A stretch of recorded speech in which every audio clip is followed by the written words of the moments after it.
चलो। कहाँ महाराज? मैं नहीं जा सकता। मुझे अभी अभी वचन की महानता सिखाई प्रभु श्री राम ने। मैं अपना वचन नहीं तोड़ सकता। कौन सा वचन हनुमान? किसने दिया तुम्हें?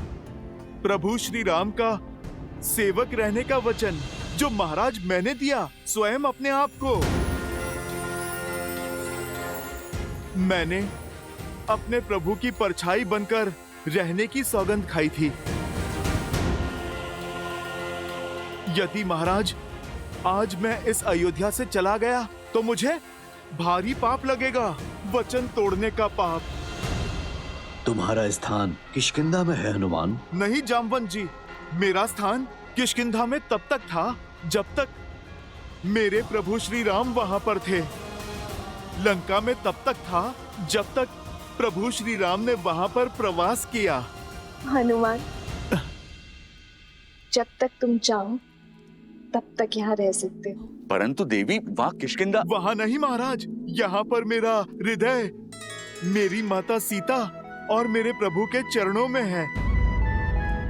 आप सोचो, जिसके हृदय में प्रभु श्री राम और माता सीता हैं, भला उसका स्थान कहीं और कैसे हो सकता है?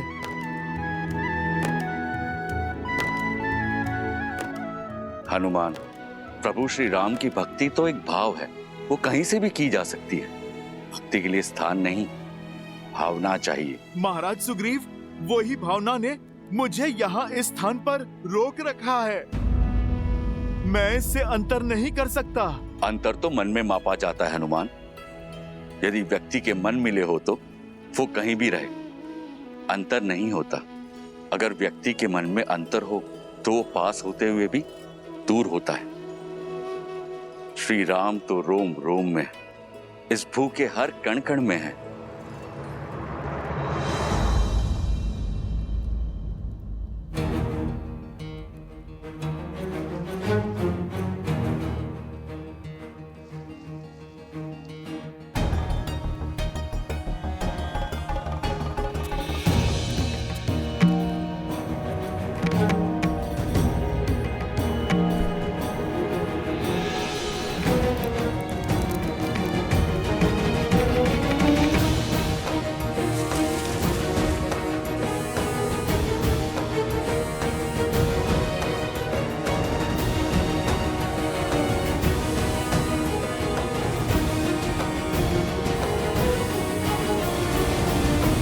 हनुमान, ये कैसी उद्दंडता है?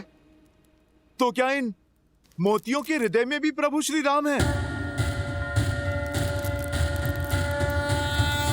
विद्यावान गुणी अति चातुर, राम काज करिबे को आतुर, प्रभु चरित्र सुनबे को रसिया, राम लखन सीता मन बसिया, लाल देह लाली लस। इसमें तो नहीं है प्रभु श्री राम।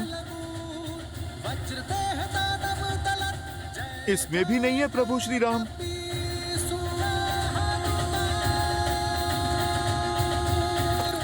प्रभु श्री राम तो किसी वस्तु में भी नहीं है।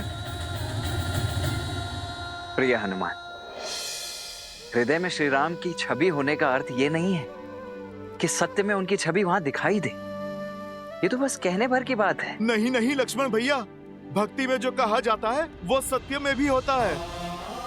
प्रभु श्री राम को हृदय में बसाना और बसना ही क्या, यदि प्रभु की छवि इस हृदय में ना उतर जाए, स्वयं और इस संसार को दिखाई ही ना दे। अरे रहने दीजिए हनुमान जी, मान गए आप नहीं जाना चाहते यहाँ से, पर ऐसे असत्य तो मत कहिए। अच्छा बताइए, क्या आपके हृदय में श्री राम की छवि दिखाई देगी?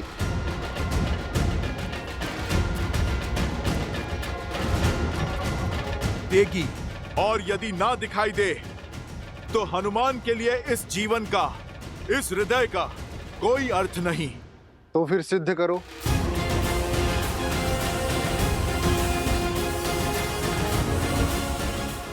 मैं अभी इसी क्षण सिद्ध करूंगा कि प्रभु श्री राम के प्रति मेरी निष्ठा सच्ची है, कि मेरे इस हृदय में मेरे प्रभु की छवि बसती है।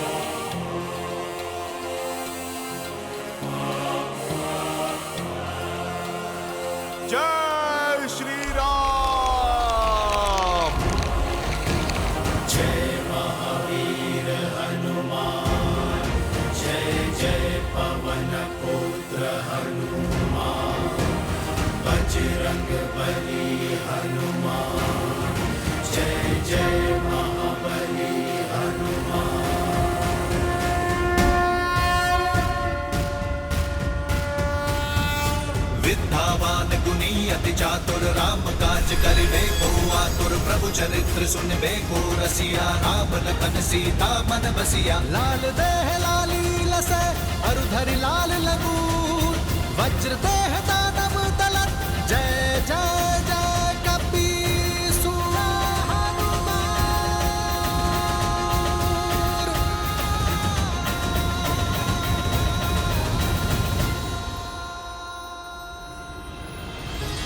तुलसीदास सदा हरि चेरा कीजय नाथ हृदय महाडेरा जय हनुमान ज्ञान गुण सागर जय कपीस तिहुँ लोक उजागर रामदूत अतुलित बल धामा अंजनी पुत्र पवन सुत नामा पवन हनुमान। तनय संकट हरन मंगल मूर्ति रूप राम लखन सीता सहित हृदय बसहु सुरभूप।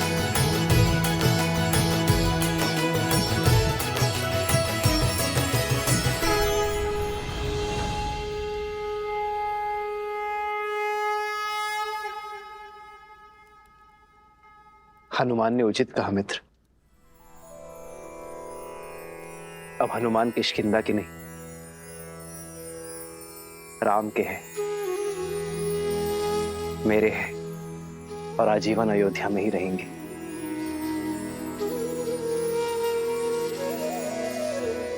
प्रभु, अमृत दे दिया आपने मुझे।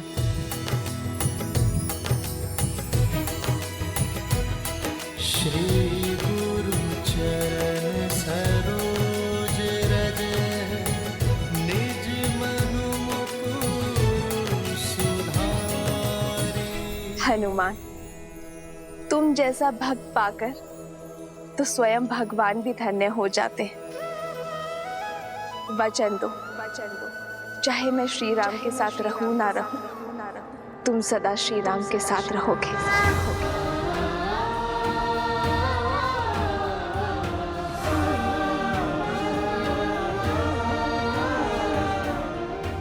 माता, आप ये वचन नहीं मांग रही, आप तो मुझे वरदान दे रही हैं।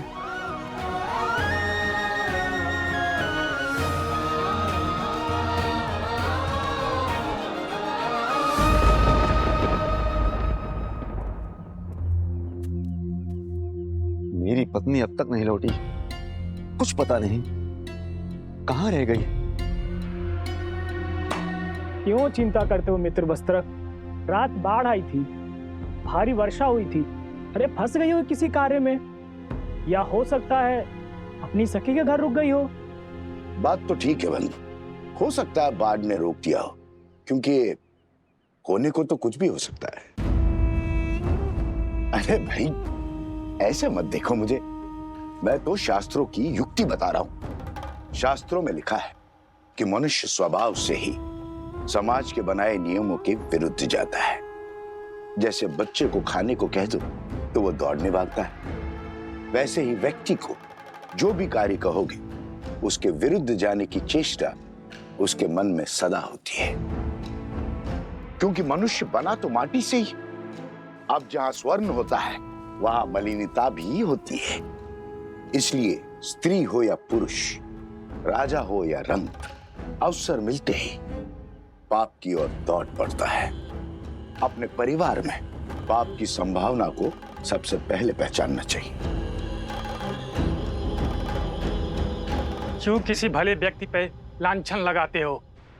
अरे भैया, मैं तो स्वयं के वस्त्रों पर लांछन दुलवाने आया हूं। अब तुम्हें क्या बताऊं, आंखें बंद कर लेने से दिन में भी अंधकार हो जाता है। जब तक सामने है सब भले हैं। जैसे ही आंखों से ओझल हो गए, अब जंगल में मोर कहाँ नाचा, किसके साथ नाचा, कहां देखने जाओगे?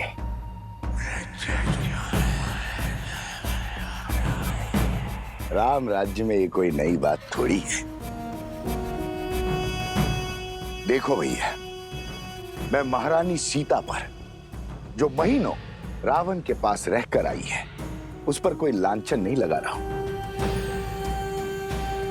और ना ही मेरा इस वस्त्र की पत्नी से कोई बैर है। किंतु समाज में शुद्धि बनाए रखने का कार्य तो समाज को ही करना होगा, अन्यथा क्या होगा? किसके घर में किसकी संतान पल रही है, किसे पता होगा?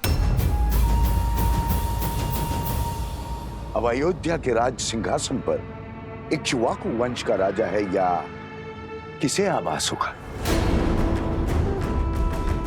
छोड़ो भी। जब महारानी सीता जो महीनों पराए घर में रहकर आई, उसकी पवित्रता की सौगंध खाई जा रही है, तो इस बेचारे वस्त्र की पत्नी कैसे मलिन हो गई? वो तो सिर्फ एक रात से बाहर है।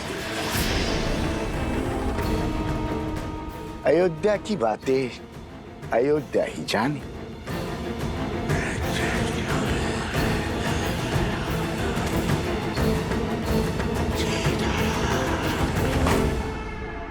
ये तो केवल आरंभ है आचार्य, हमें ऐसे और कई केंद्र स्थापित करने हैं। संपूर्ण कौशल राज्य से आने वाले सभी विद्यार्थियों को वैदिक ज्ञान का केंद्र देना है। ऐसा केंद्र जहां केवल आध्यात्मिक और वैदिक ज्ञान ही नहीं, बल्कि व्यवहार की कुशलता और दिन प्रतिदिन के अवसादों से लड़ने की क्षमता भी देगा। चरित्र और शारीरिक बल को विकसित करने का अवसर भी दिया जाएगा, क्योंकि जो तन और मन से सामर्थ्यवान होगा वही समाज की अनुचित सोच से भी लड़ पाएगा, उसे बदलकर रामराज्य स्थापित कर पाएगा। इसीलिए आपको आमंत्रित किया गया आचार्य, ताकि इस स्थान को श्रेष्ठ आचार्य और कुलपति मिले।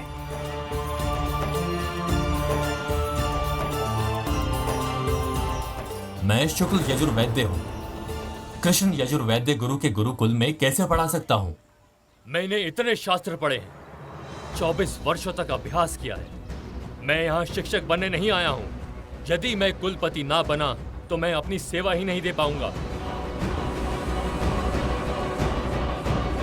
मैं सहस्त्र रावण अपने सहस्त्रों मुंह से तुम्हारे मंत्रियों और अधिकारियों में लोभ और लालच भर दूंगा। प्रजा के मन में अविश्वास और संघर्ष का बीज बो दूंगा।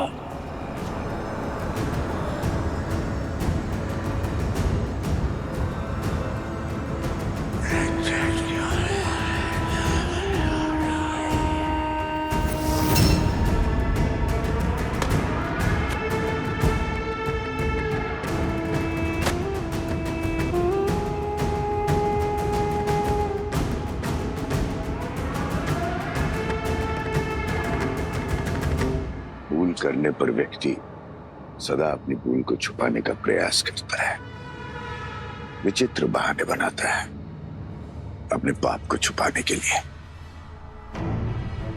किंतु शब्दों से कभी विश्वास में आई दरार पड़ती है क्या? मूर्ख होते हैं वो लोग जो शब्दों पर विश्वास करके पाप को आगे बढ़ने का आश्रय देते हैं।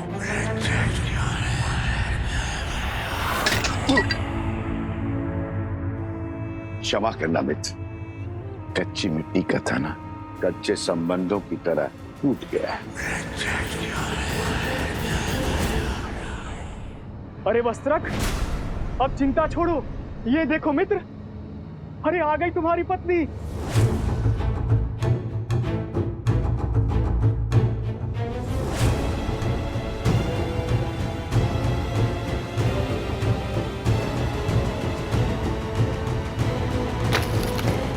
जो आ रही है ना वो, कह देना उससे कि अब मेरा उससे कोई संबंध नहीं रहा। जहां उसने रात्रि बिताई है वहीं जाकर अपना जीवन बिताए। स्वामी, स्वामी क्षमा कर दीजिए मुझे। वातावरण बड़ा ही भयानक था। वर्षा और आंधी के कारण रात्रि रुकना पड़ा और नदी में भी ज्वार आया था। और मित्र, कह दो इससे, मैं शब्दों के जाल में उलझने वाला नहीं हूँ। मैं एक वस्त्रक हूँ, वस्त्रक। लांछन चाहे व्यक्ति में लगा हो या वस्त्र में, मैं इससे तुरंत पहचान लेता हूँ। स्वामी, ये आप क्या कह रहे हैं? मुझ पर संदेह कर रहे हैं? अपनी धर्म पत्नी पर संदेह कर रहे हैं स्वामी? पर मैं राजा राम नहीं हूँ।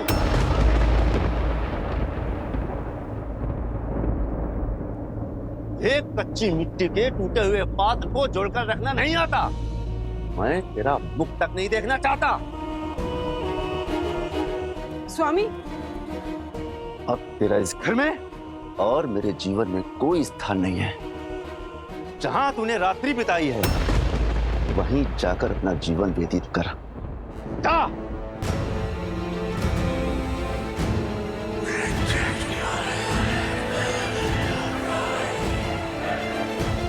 आग की पहली चिंगारी जल चुकी है राम। अभी आग नगर से होकर तुम्हारे महल को जल। आचार्य अपने सीता से कहा था कि शक्ति के विरुद्ध संस्कार से ही लड़ा जा सकता है। मेरा मत है कि शिक्षा ही इस माया से बचने की ढाल है, पर इससे लड़ने वाली अस्त्र रूपी संस्कार अयोध्या को कैसे दिया जाए? अभी तक ऐसे किसी ग्रंथ की रचना ही नहीं हुई है राम, जो ज्ञान से अधिक संस्कार और संस्कार प्राप्ति के सिद्धांत समाज को दिखा सके। तो इस समाज को शिक्षित करने का क्या मार्ग है गुरुवर? कर्तव्य निभाना। राजा का कर्तव्य सुरक्षा और सुशासन है। जब आप उसे उचित रूप से निभाएंगे तो समाज स्वयं ही शुद्ध चरित्र हो जाएगा। मुझे भीतर जाने दो, मुझे भीतर जाने दो। मुझे राजा राम जी से मिलना है, न्याय का गुहार लगाना है। मुझे अंदर जाने दो, मुझे अंदर जाने दो। राजा राम, ओ मेरे राजा राम, मेरा न्याय करिए। आपके दरबार में आई हूँ, मेरा न्याय करिए। सुनो, उस स्त्री को पूरे आदर के साथ राजसभा में लाया जाए।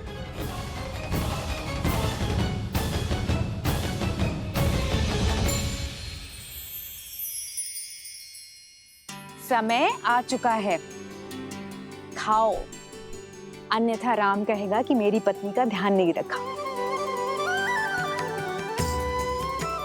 हाँ, कह सकती हो।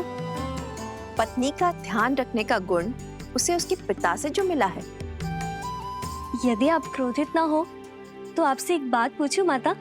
क्या पिताश्री महाराज दशरथ भी आपका इतना ही ध्यान रखते थे? बताइए माताश्री। ध्यान ही नहीं रखते थे, सम्मान भी बहुत करते थे। कोई स्मरण बताइए ना माता। हाँ माता, बताइए ना। मेरे विवाह से पूर्व कुछ असुरों ने मुझे मायावी संदूक में बंद करके मत्स्य द्वीप में फेंक दिया था। उनकी मंशा थी कि मेरा विवाह महाराज दशरथ से ना हो, किंतु महाराज दशरथ ने मुझे खोज ही निकाला, मेरे प्राण भी बचाए, मुझसे विवाह भी किया। आप इतने समय अकेले राक्षसों के बीच किसी सुदूर द्वीप पर रही, फिर भी महाराज ने आपसे विवाह किया? हाँ, क्योंकि मेरे पति का प्रेम ही नहीं, विश्वास भी अटल था। उन्हें विश्वास था मेरे चरित्र के ऊपर। ये कैसा दुस्साहस है सेविका? आज तक कभी किसी ने इस बात पर संदेह नहीं उठाया। अयोध्या में ऐसे प्रश्नों का कोई स्थान नहीं है।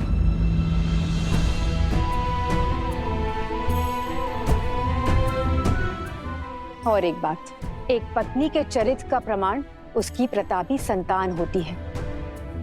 और एक चेतावनी कान खोलकर सुन लो, फिर कभी ऐसे फूहड़ प्रश्न नहीं उठने चाहिए। जो प्रश्न मन को दूषित करे, उनका भविष्य को दूषित करना निश्चित है। सतीत्व की दुहाई देने वाली आज मुंह छिपा कर क्यों जा रही है? दशानन जैसा बलि जिसे पाना चाहे उसे छोड़ कैसे सकता है? पर इतने समय रावण के पास रहने के बाद अब मुख छुपा रही है।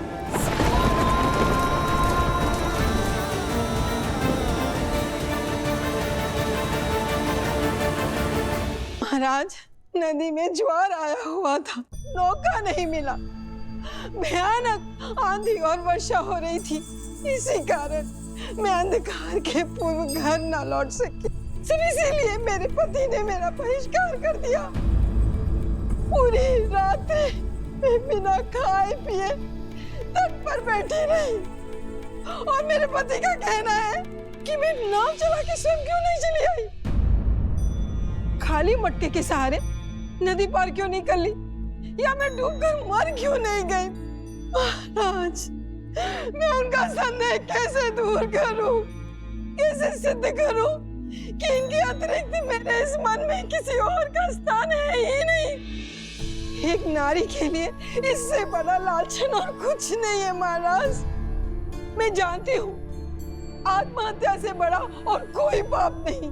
मैं वही पाप यहाँ करने आई हूँ महाराज। चयन आपको करना है महाराज। या तो आप न्याय कीजिए या तो फिर मुझे आत्महत्या करने की अनुमति दीजिए महाराज, अनुमति दीजिए।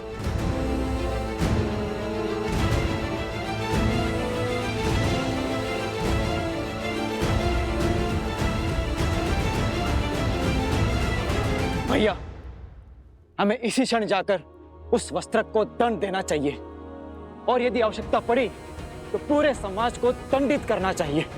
भरत,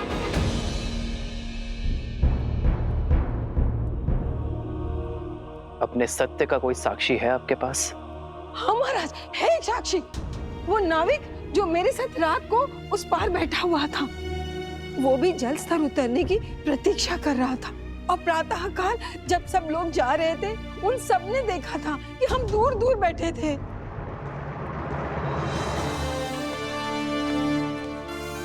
उस नाविक को दरबार में प्रस्तुत किया जाए। कौवे के घोंसले में अंडे किसके हैं?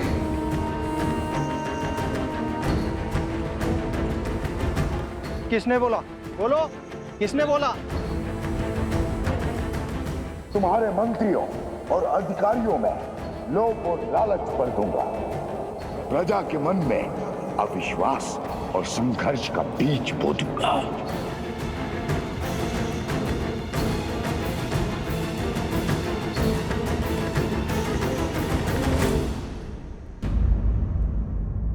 स्त्री को सम्मान सहित राज्य के आश्रय में रखा जाए। शीघ्र ही सभी पक्षों को सुनकर निर्णय लिया जाएगा। स्त्री के पति का पक्ष जानना आवश्यक है। इसमें प्रमाण की क्या आवश्यकता? जब मेरी पत्नी मेरे साथ नहीं थी तो किसी और के साथ ही होगी। कुलीन घराने की स्त्रियां यूं वन बिहार में अकेले नहीं घुमा करती, और वो भी इतनी रात्रि में।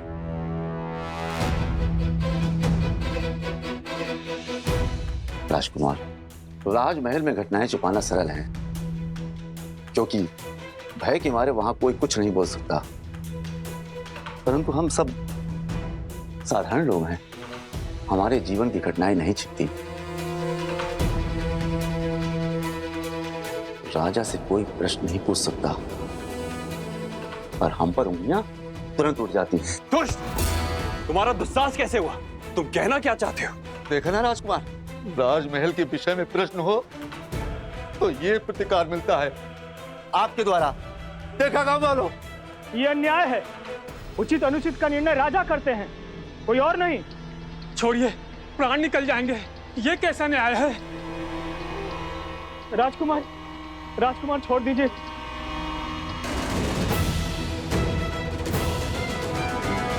मैं आप सबसे क्षमा मांगता हूं। मैं आवेश में आ गया था, पर आपका पक्ष राजा राम ही देखेंगे। आपका पक्ष सुनकर ही निर्णय किया जाएगा।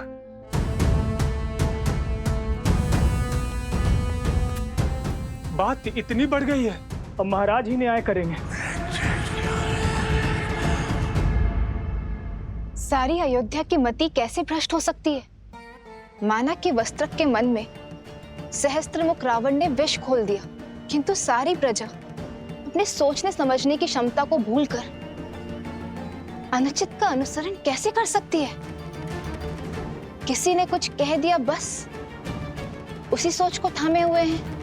अनियंत्रित मन और मस्तिष्क दोनों ही विनाश की ओर लेकर जाते हैं, और मनुष्यों की यही दुर्बलता। सहस्त्रमुख रावण का बल है किसी भी मत या विचार को सत्य मानने से पूर्व अपने बड़ों या गुरुजनों से उसके औचित्य का प्रमाण अवश्य लेना चाहिए, परंतु लोग अपने भीतर विद्यमान अहंकार की बेड़ियों के रहते ऐसा नहीं कर पाते और अपने अपने तथ्यों को सत्य मान अपने अपने निष्कर्ष निकाल बैठते। कुछ ऐसा ही हो रहा है अयोध्या की प्रजा के साथ। अब सिया राम का अगला युद्ध इसी सोच के विरुद्ध होगा। ये द्वंद्व ही है उनके जीवन का अगला पड़ाव।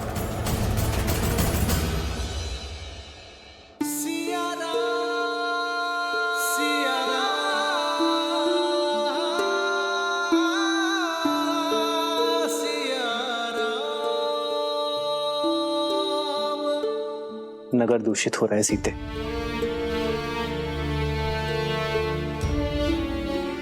आज एक स्त्री को उसके पति ने केवल इसलिए घर से निकाल दिया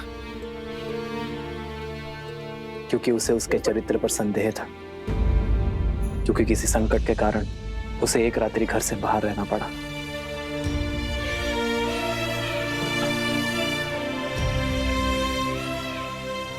जैसे इस पात्र पर कालिक जमी है, वैसे ही कुविचारों की कालिक प्रजा के मन में जम गई है आर्य। तो हमें करना ये है कि अपने विचारों और विश्वास के स्वच्छ वस्त्र से इस कालिक को पोंछना है। जब कालिक साफ हो जाएगी तो हमारी अयोध्या फिर से दमक जाएगी। राम सिया राम सिया राम सिया राम राम सिया राम सिया राम।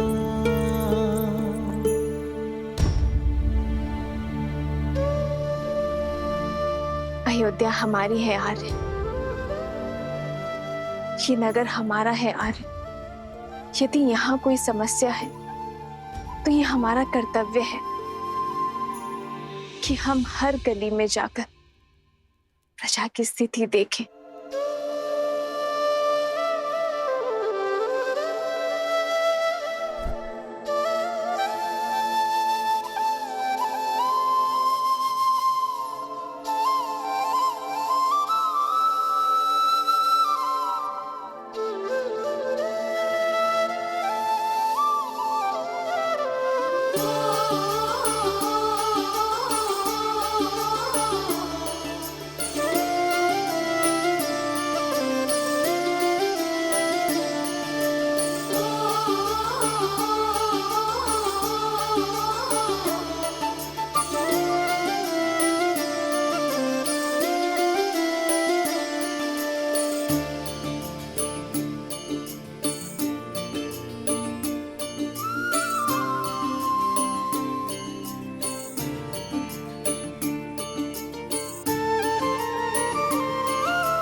प्रजा के विचार को जानने के लिए प्रजा का अंग बनना होगा सीते। जो एक राजा के आगे अपनी बात खुलकर नहीं कह पाएंगे, वो एक साधारण नागरिक के आगे अपनी बात कभी नहीं छुपाएंगे। प्रतिदिन आप पर गर्व बढ़ता ही जाता है आर्य। आप जितने अच्छे पति और पुत्र हैं, उससे भी अच्छे राजा हैं।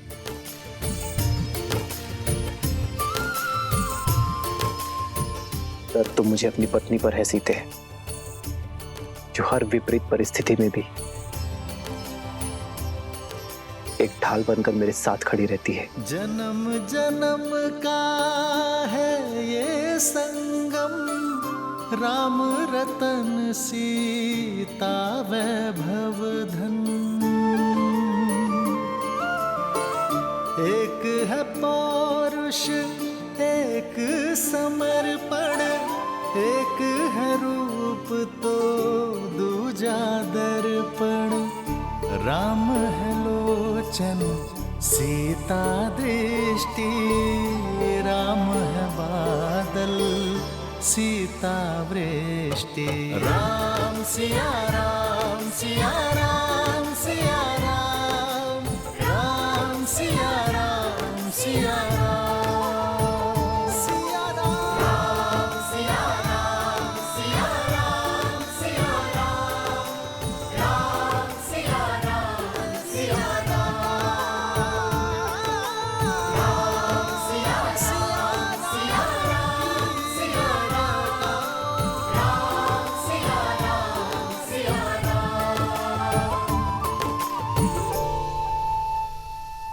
हे महादेव, श्री राम को इस युद्ध में विजय देना, अयोध्या को हर संकट से बचा।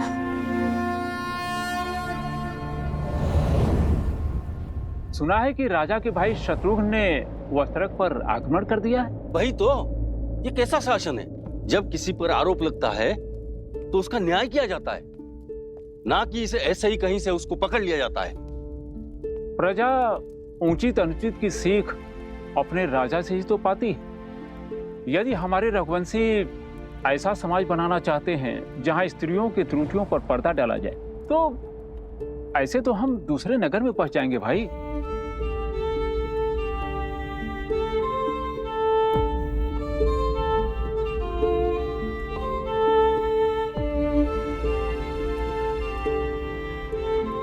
भैया, ये लौकी और कुछ शाक दे देना।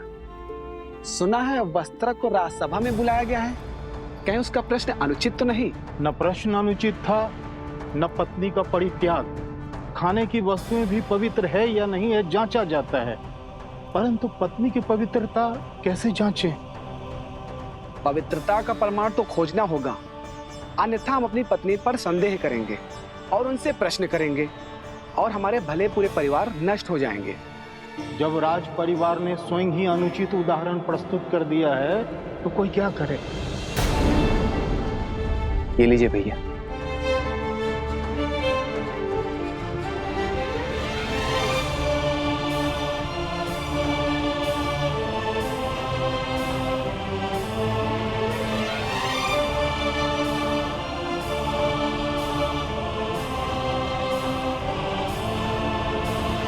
संस्कार से ही इसे पराजित किया जा सकता है। ऐसे संस्कार जो व्यक्ति की चेतना को पवित्र करे और समस्त संसार में संस्कारों को स्थापित करती है। स्त्री शक्ति अर्थात इस भयंकर असुर को केवल एक स्त्री शक्ति ही पराजित कर सकती है। पुंसावन संस्कार तो मंगल पूर्वक संपन्न हो गया। अब सीमांतोन्नयन की सज्जा प्रारंभ करनी है।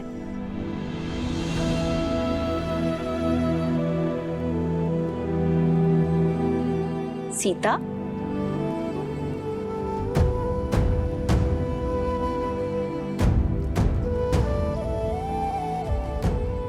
पुत्री, अभी तक जाग रही हो? स्वास्थ्य तो ठीक है ना? आओ, बैठो बैठो। घबराहट हो रही है? चलती हूँ। मैं ठीक हूँ माता, बस श्री राम की प्रतीक्षा कर रही थी। आपके कक्ष में प्रकाश देखा तो यहाँ आ गई। आप अभी तक सोए नहीं? तुम्हारी नींद पति ने उड़ाई है और हमारी हमारे पुत्र ने। नींद ही क्या, दादी बनने के आनंद ने भूख और प्यास सब ले लिया है। पुत्री, इस अवस्था में कभी कुछ खाने का मन करता है या मन में कोई इच्छा भी जागृत होती है? तुम कहो तो कुछ बनवा दूं? भोजन नहीं, मैंने श्री राम से अपनी मन की इच्छा प्रकट की है। मैं कुछ समय के लिए वन में रहना चाहती हूँ, किसी महान ऋषि के सानिध्य में ज्ञान प्राप्त करना चाहती हूँ, और श्री राम ने वचन दिया है कि वो मेरी इच्छा अवश्य पूरी करेंगे। उत्तम विचार है पुत्री। गर्भ अवस्था में गर्भ में जो संस्कार देते हैं उसी से उसका चरित्र और भविष्य निश्चित होता है। माता की दशा ही संतान में संस्कार देती है। पर दीदी, आश्रम का जीवन कष्टदायी होता है और इस अवस्था में विश्राम करना महत्वपूर्ण है। जीवन भर महलों के सुखों ने मुझे वो नहीं सिखाया जो 14 वर्षों के वनवास ने मुझे सिखा दी। आपकी सीता हर स्थिति में, हर परिस्थिति के अनुरूप ढलने में सक्षम है।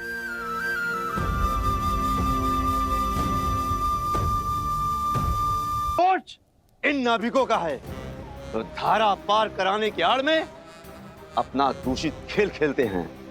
इसीलिए मैंने तो अपनी पत्नी को घर से बाहर निकाल दिया। अब राजा राम को भी चाहिए कि वो भी उस नाविक को नगर के बाहर निकालें। यही न्याय संगत होगा भाइयों, यही न्याय संगत होगा। ये निर्णय लेने वाले तुम होते कौन हो? स्वयं की दृष्टि में दोष है और फल भुगते साधारण नाविक। यदि अपनी पत्नी पर विश्वास नहीं था तो क्यों उसे आने दिया अकेले?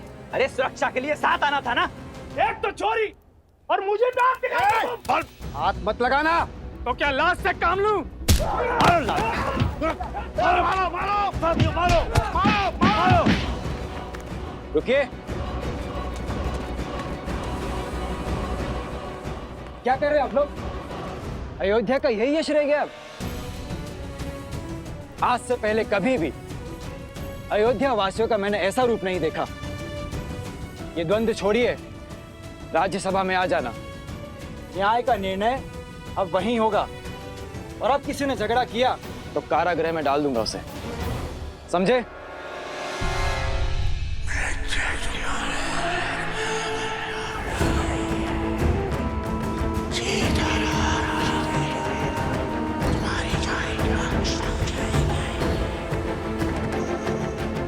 कल का दिन मेरे राज्य के लिए बहुत कठिन होगा।